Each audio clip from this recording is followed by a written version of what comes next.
one team that I was requested to do a video about, Buffalo Sabres. So I threw on the Buffalo hat that I haven't worn in quite a while because it doesn't quite fit me properly. It's too big or too wide or something.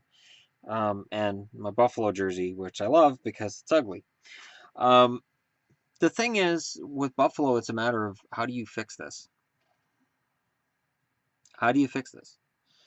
The Buffalo Sabres currently are in a position where they're about 500, and Okposo, O'Reilly, Reinhart, Giunta, Eichel, Kane.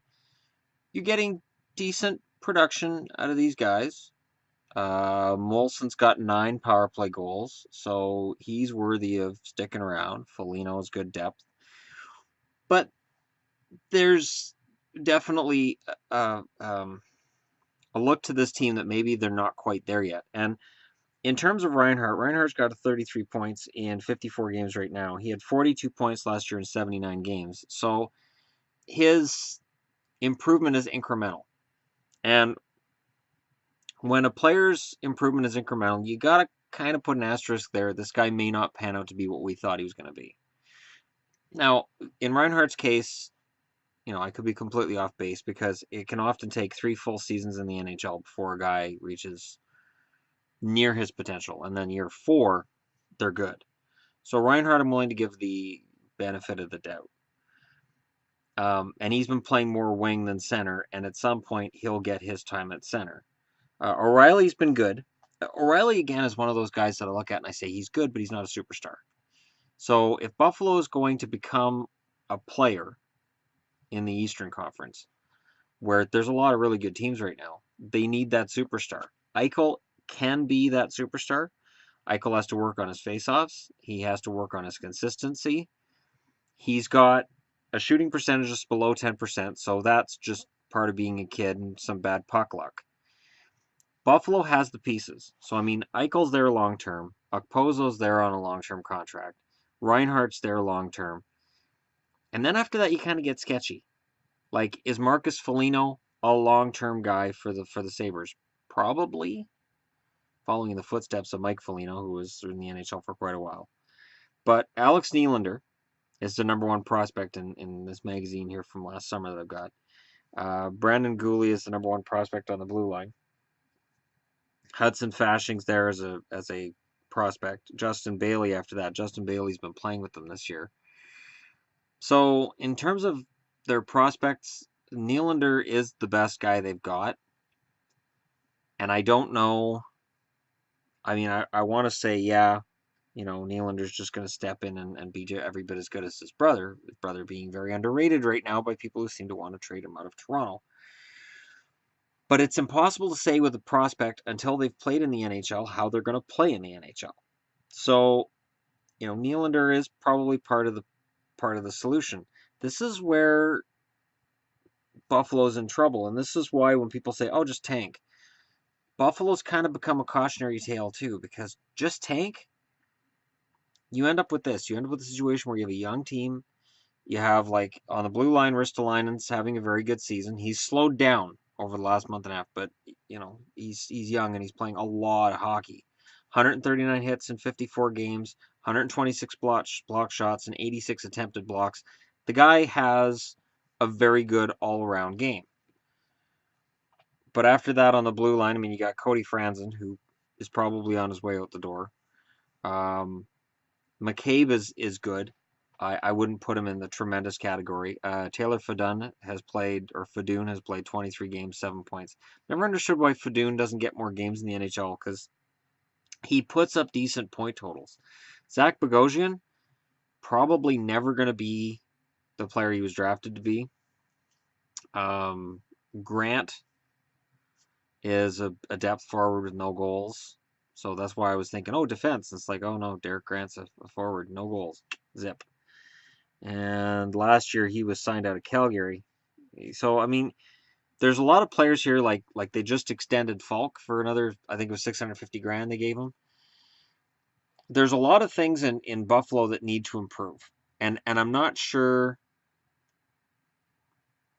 how this is going to work, but I know that expansion can help them. they can make deals with Vegas, and Vegas picks up a bunch of guys who are good, not great.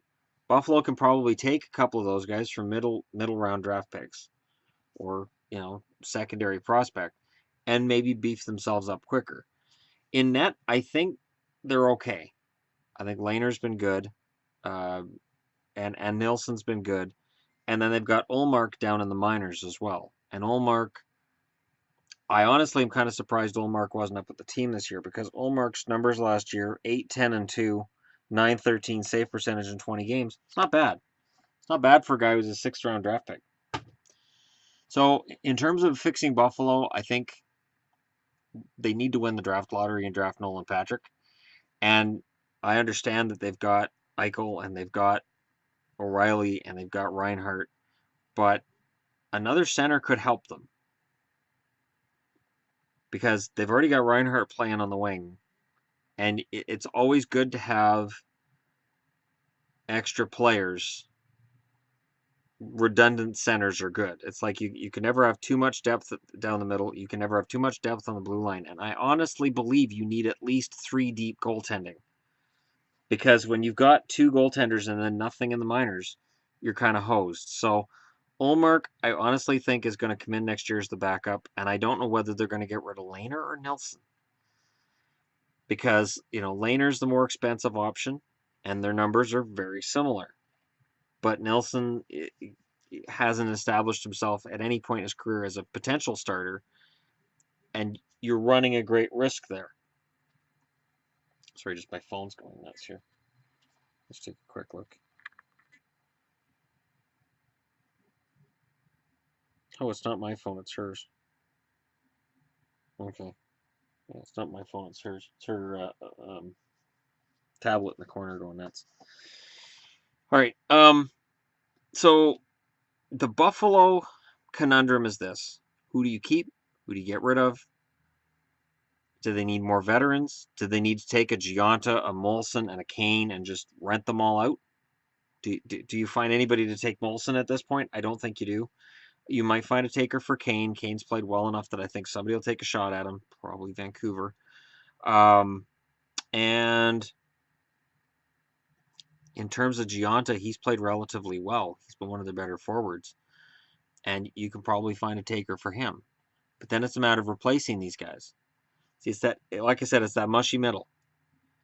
It's when your team isn't so bad that you can pick up guys. And in the case of, you look at Toronto and Edmonton, Edmonton and Toronto both have generational centers in Austin Matthews and Connor McDavid.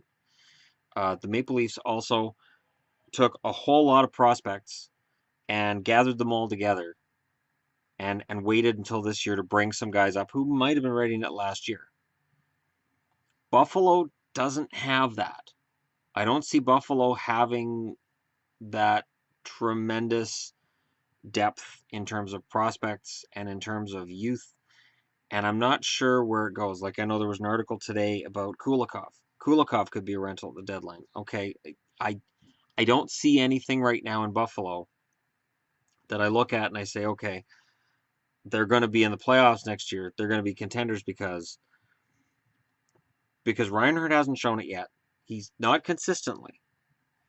Eichel, some inconsistency there. I know he's had injury issues. Don't jump all over me. I know he's had injury issues. I'm just saying, when you're dealing with the young kids, you're going to have some fragile confidence with these kids too, where they start second guessing themselves a little more than a veteran's going to. And it can really snowball if a kid has a bad season and then has a bad start to the next season. Like, this is the kind of stuff I look ahead at and I go, okay, I want to say Buffalo is going to be, playoff team next year. And technically they're in the race right now. And I get that.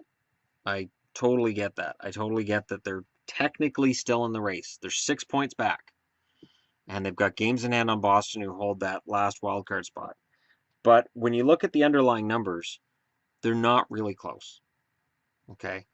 The Sabres have picked up a lot of overtime losses and shootout losses, which has beefed up their record a little better than what it really is.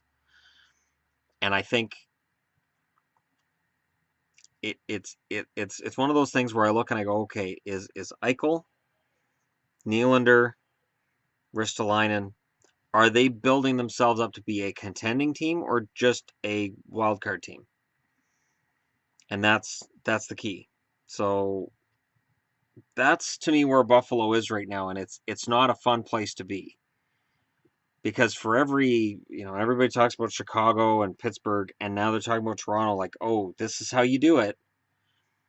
For every one of those, there's a team like Columbus that took forever to get here, Florida that took forever, the Islanders that are still trying to get Tavares over the hump. You have all of these teams that have done a teardown, and then that build back up gets really, really tough at this point. Where you've got all these guys in entry level contracts, you got to take advantage of it now, and you don't have the roster to play with them that can take advantage of it. So let me know in the comments below what you guys think. I understand there are Buffalo fans who say if we weren't dealing with injuries, we'd be in the playoffs. There are Canuck fans saying the same thing. There are fans of almost any team that's out of the playoffs right now that are saying the same thing. The league is very close. It's very tough to get that upper hand on everybody else. Depth is huge, and when you get injured, or when you get injuries on your team and it negatively impacts your team the way it has for Buffalo, it shows that the organizational depth just isn't there yet. So let me know in the comments below why I'm wrong. And don't forget to like and subscribe if you're browsing your way through. I will, once the season's over, be doing a whole look at all 30 teams, the same as I did last summer. I'm doing this one with Buffalo because it was requested of me to discuss Buffalo a little bit because I don't talk about them very much. And I figured, yeah, what the heck? Because everybody's talking about Edmonton and Toronto and pointing and going, that's how you do it. Edmonton got McDavid. That's how they're doing it. And for Buffalo, they didn't get McDavid, and I think that's the big separator between Edmonton and Buffalo. I think if Buffalo had got McDavid, we'd probably be talking about Buffalo being in the playoffs. It is that fine a line between being a have and a have not, and it is really tough to go from being a have not to being a have, but it is really easy to go from being a have to a have not. So yeah, let me know in the comments below what you guys think, and thanks for watching. I'll be back again soon with more videos.